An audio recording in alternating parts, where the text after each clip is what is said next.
Hello 20-2 students. So today we're working on lesson 6.4. So we're looking at the vertex form of a quadratic function today.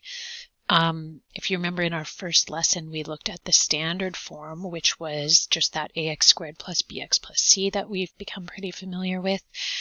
And today we're going to look at a different way to write this. Now, personally I find the vertex form is a little bit easier to kind of think of with relationship to the graph because it actually contains set values for the vertex of the graph, which is why it's called vertex form.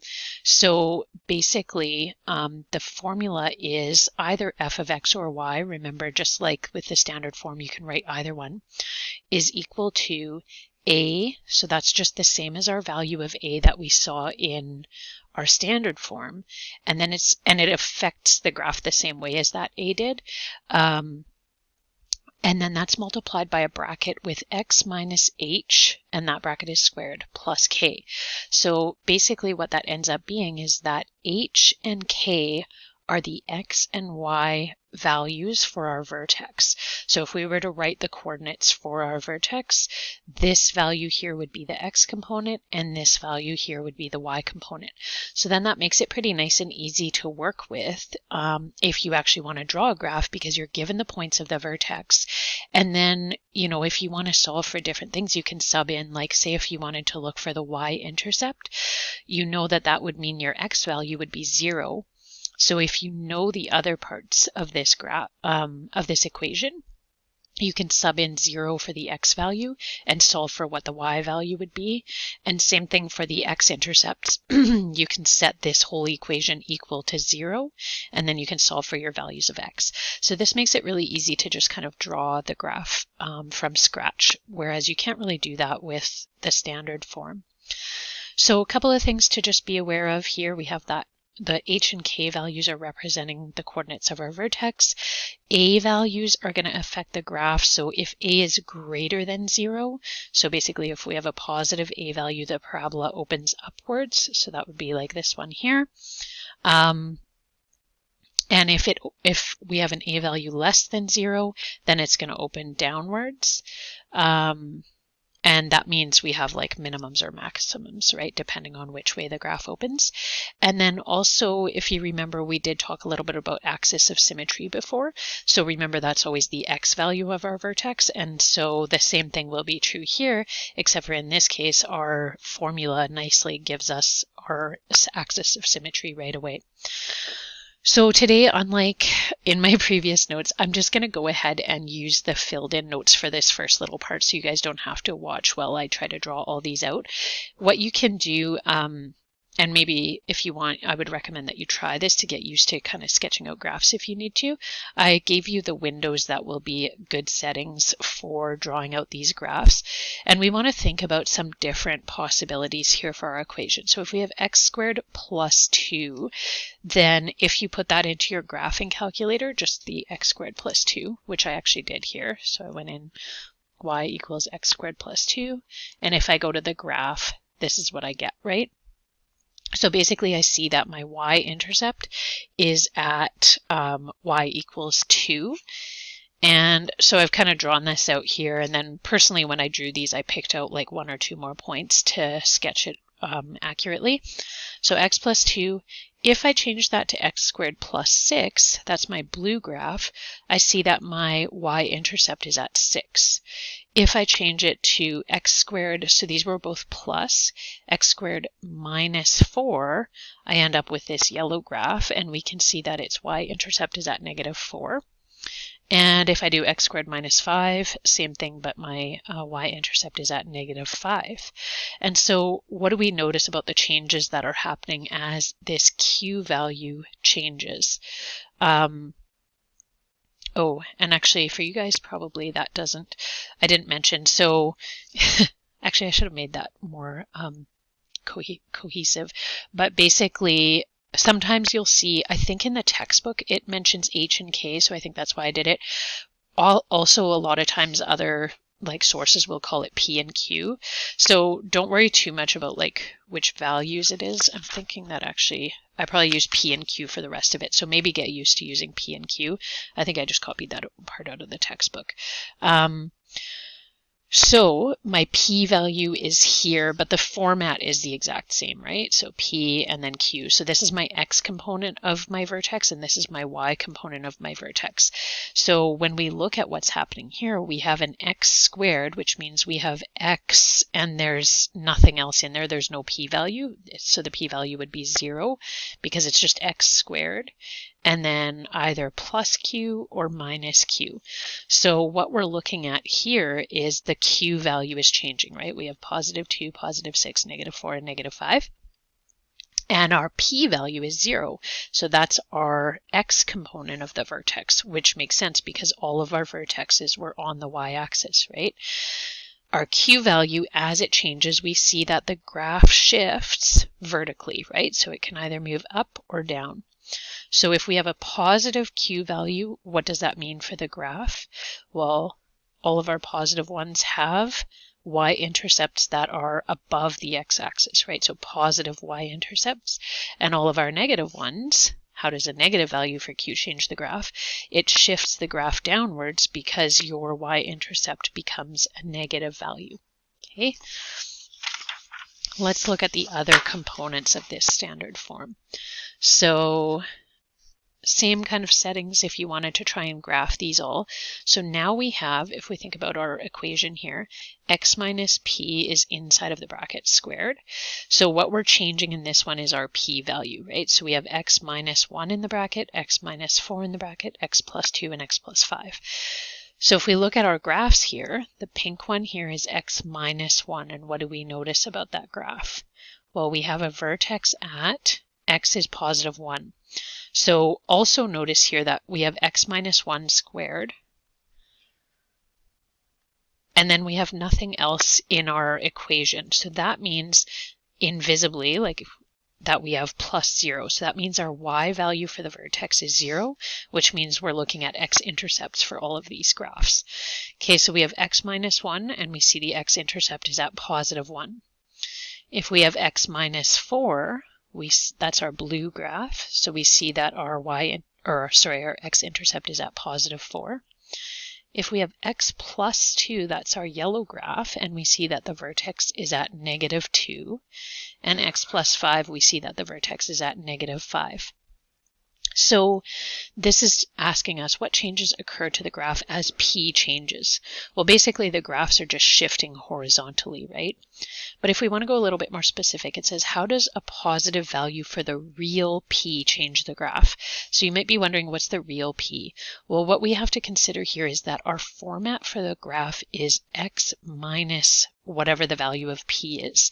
So if we have x minus p, that means that our real p value that's in there would have had to have been a positive value, right?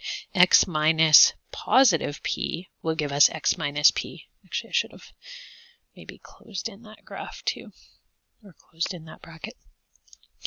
So basically what that's telling us is that if we have a positive value for the x component of our vertex, what we're going to see in the equation is x minus p.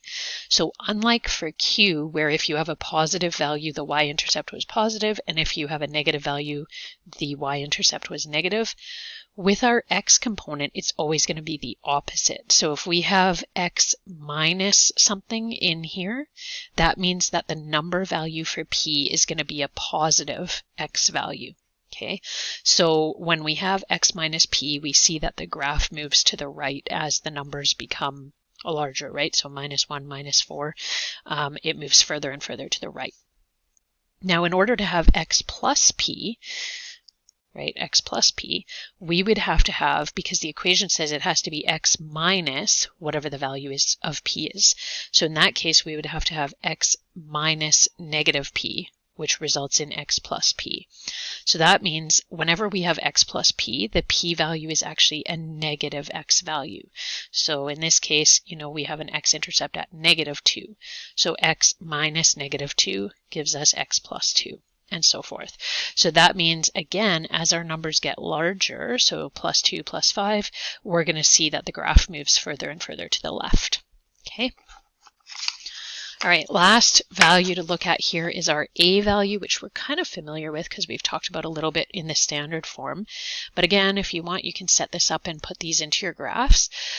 So basically with the A value, just like with our standard form, you're going to have A is going to be some kind of a number value multiplied by, and in this case I made my P value 0 so that it would just be x squared there.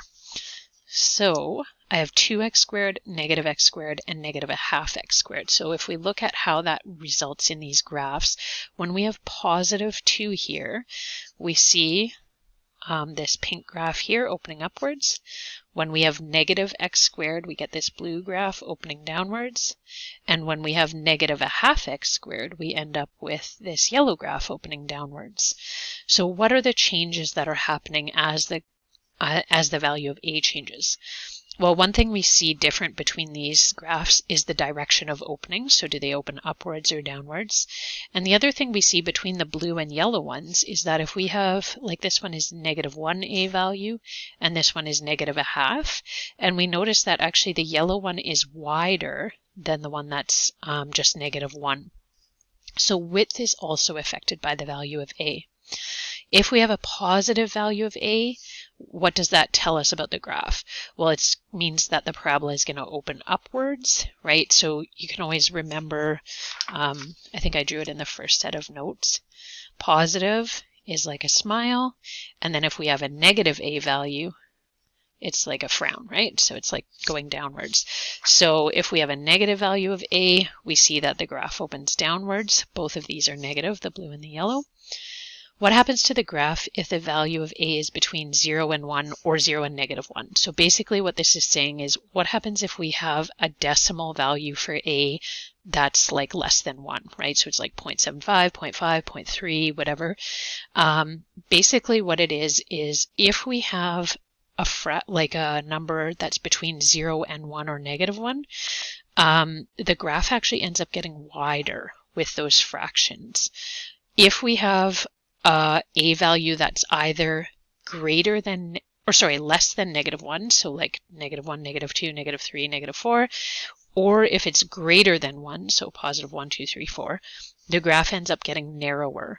Okay, so even for this one, like you can see, this is for negative 1, and you can tell that this graph is, I mean, it's not perfect because, you know, I kind of freehanded it a little bit, but this one has a value of 2, and you can see that it's a little bit narrower looking, especially right at this top part. You can really tell because that's the part that I actually measured out.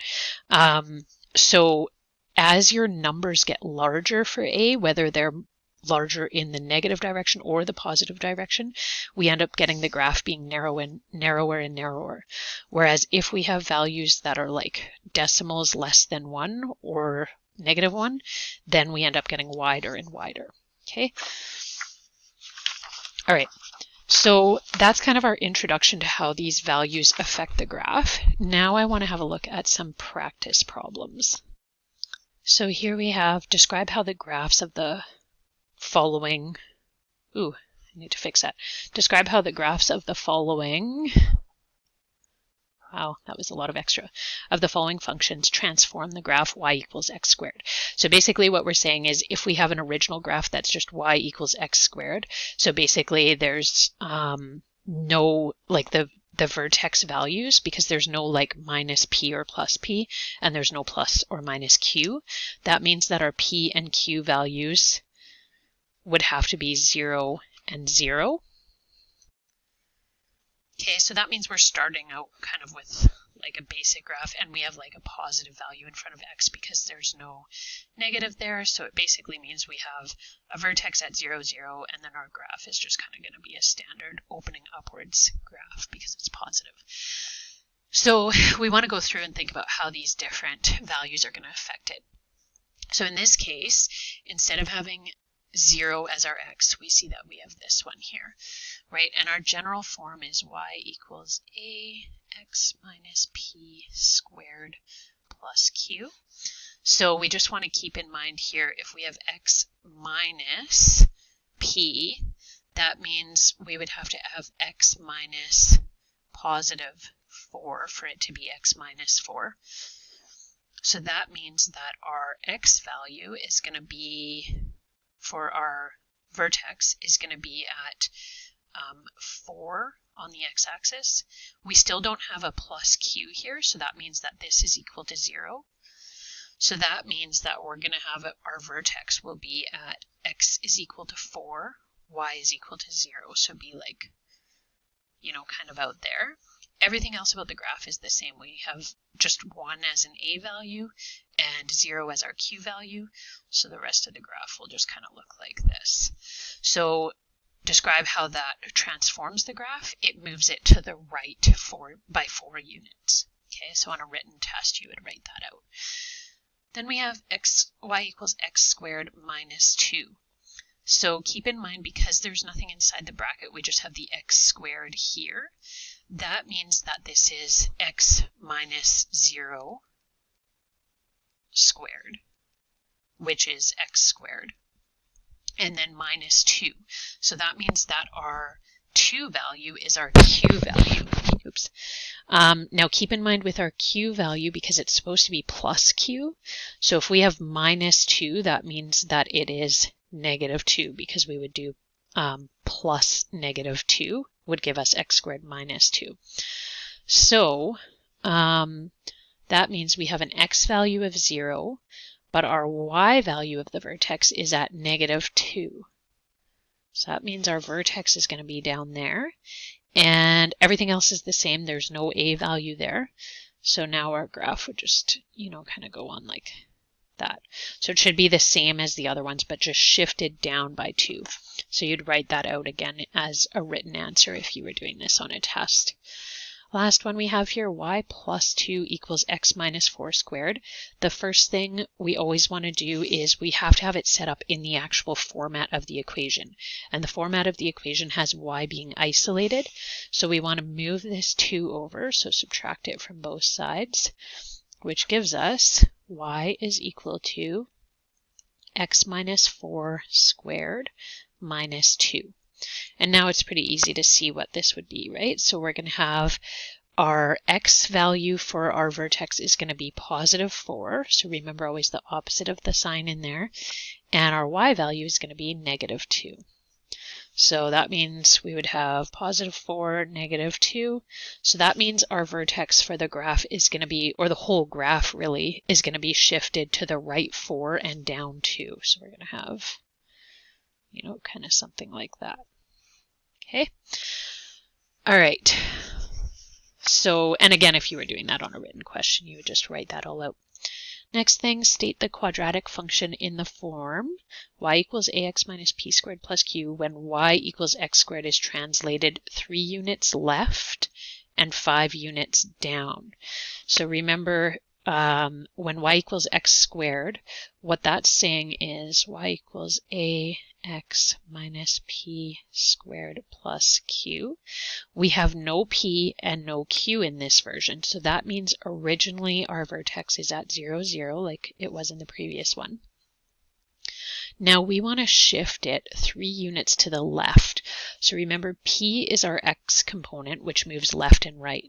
So if we're going 3 units to the left from 0, that means our x value is going to be negative 3. And we're going 5 units down, so that means our q value is going to be negative 5. So if we interpret that here, we're going to have y equals a. Now this one says we just have y equals x squared, so that means our a value is 1, so we don't have to put that in. X minus our p value, which was negative 3, so x minus negative 3 is x plus 3 squared. And then we have to plus our y value. So plus negative 5 is minus 5. And so there's our formula for a graph that has been shifted from 0, 0 in that manner. Okay. Let's see, next one here. Describe the transformations to y equals x squared that would result in the graph y equals negative 2x plus 1 squared minus 5, and then sketch the graph on the grid to the right. Okay, so first of all, our a value, let's look at, is negative 2. And what does that tell us? Well, because it's negative, that means it's going to open down. And because it's a value of 2, it's going to be a little bit narrower, but you know, we don't have to worry about that too much.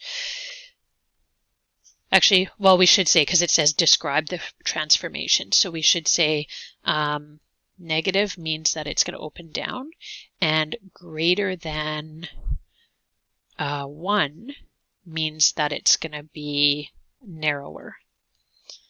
Okay, so if you had a question like this on a test, you should include both of those descriptions. Then the next thing is we're going to say our p-value is, so we have +1. So remember that means our real p-value is -1. So that means vertex x value is -1. And then q value is, remember that should be plus whatever your y value is. So if we have minus, that means our y value is -5. So vertex y value, oops, y value is -5. Okay.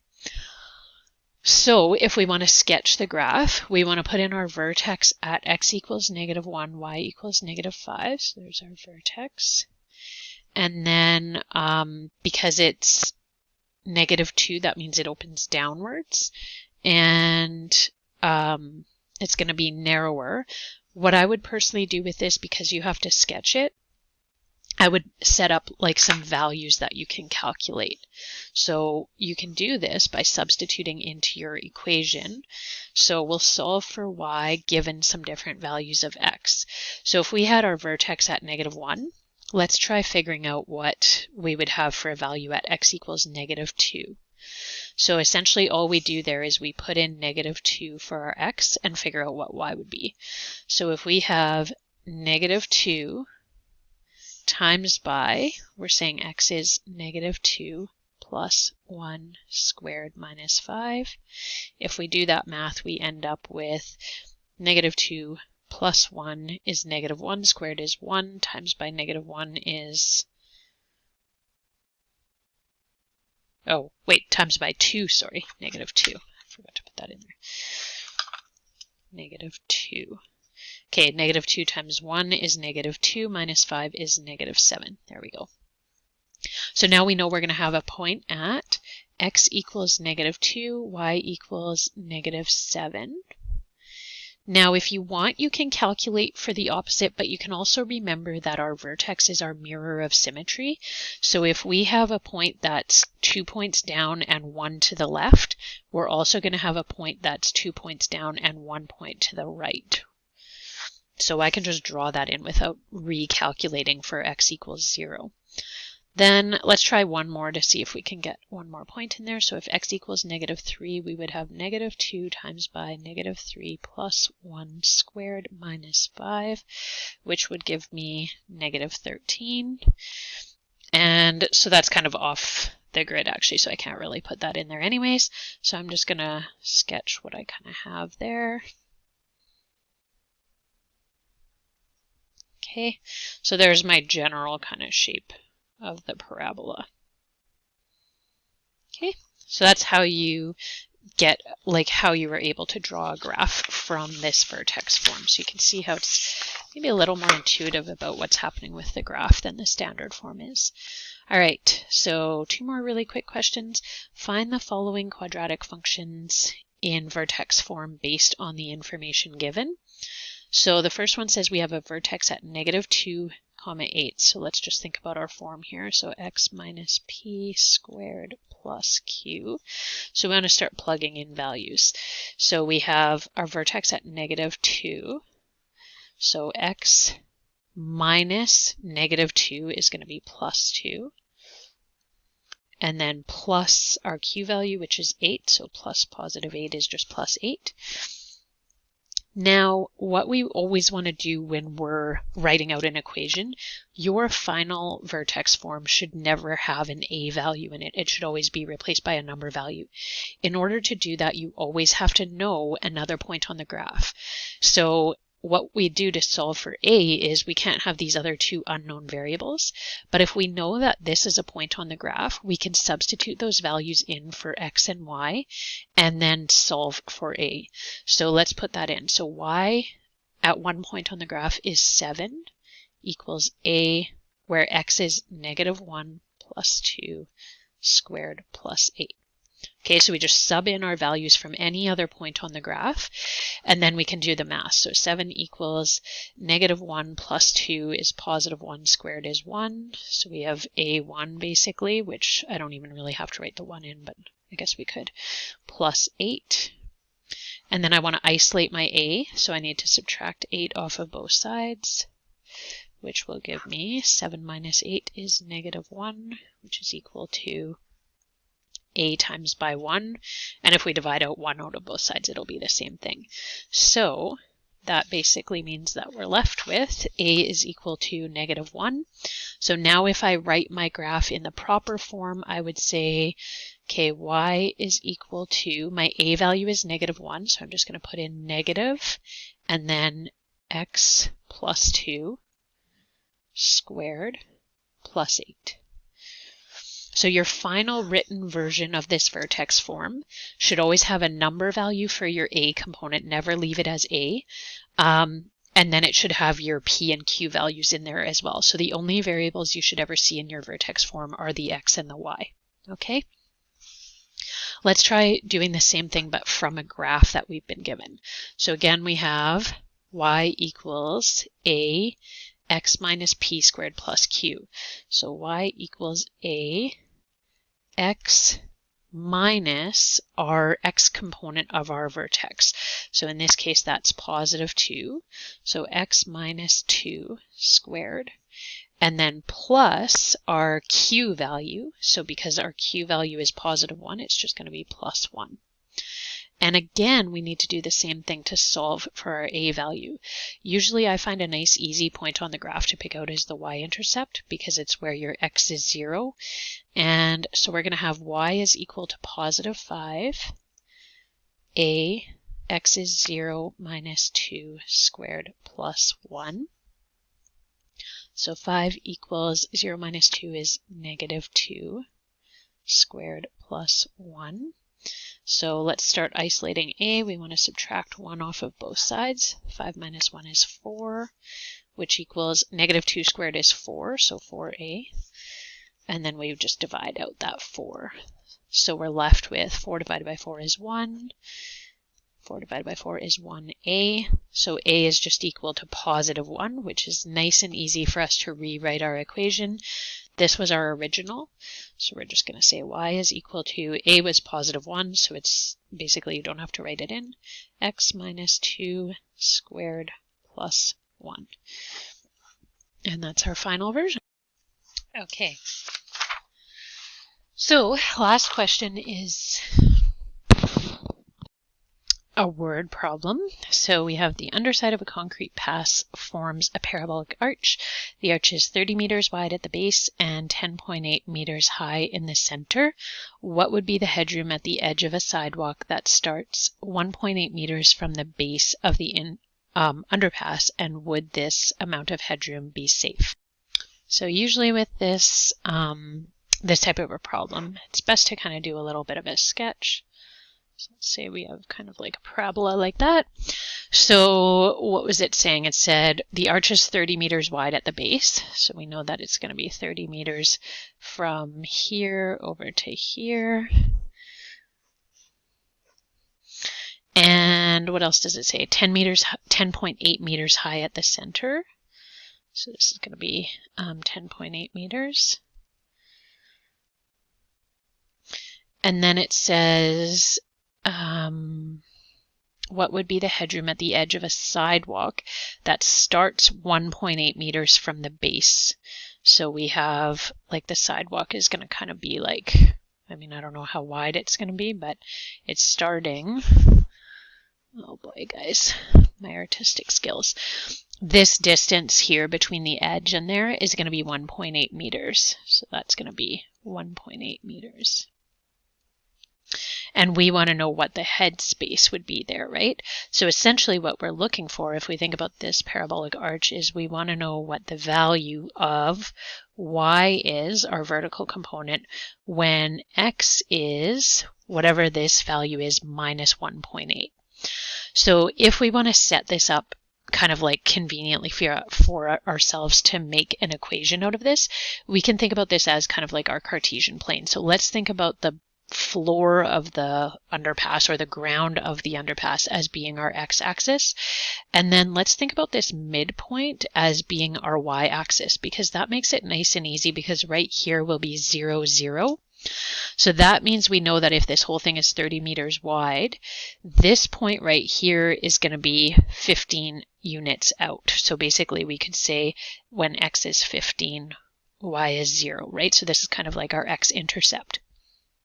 We're interested in solving for this area, which is 1.8 meters back from that. So 1.8 meters back from 15 would be 13.2. And we want to solve for the y value there because we want to know the height. So in order to be able to solve for this, we're going to have an equation for our parabola. Now, the nice thing is we have the value of our vertex because we're setting it as being at 0 on the x-axis. And then it's going to be the y value is going to be the maximum height there, which is 10.8. So basically now we have our vertex, so we can fill in. So y equals a x minus p, which is our x component of the vertex, so x minus 0 squared, plus q, which is our y component of the vertex, so plus 10.8. Okay, so if we just simplify that before we start trying to do any solving, x minus 0 is just x, so ax squared plus 10.8. So now we have the basis of our equation, but remember, in order to do any work with this, we need to have a value for a, which means we need to substitute in the values of another known point on the graph for x and y. So we already said we know one of our x-intercepts there, so let's plug that in. So our y value for this one is 0, which is equal to x was 15, so 15 squared, plus 10.8. And so we're going to end up, we want to start isolating a, so we're going to subtract off the 10.8 from both sides. And that's going to be negative 10.8 is equal to a times by 15 squared, which is 225. So 225a. Now if we want to isolate that, we just need to divide out the 225 from both sides. And that's going to give us a is equal to negative 0.048.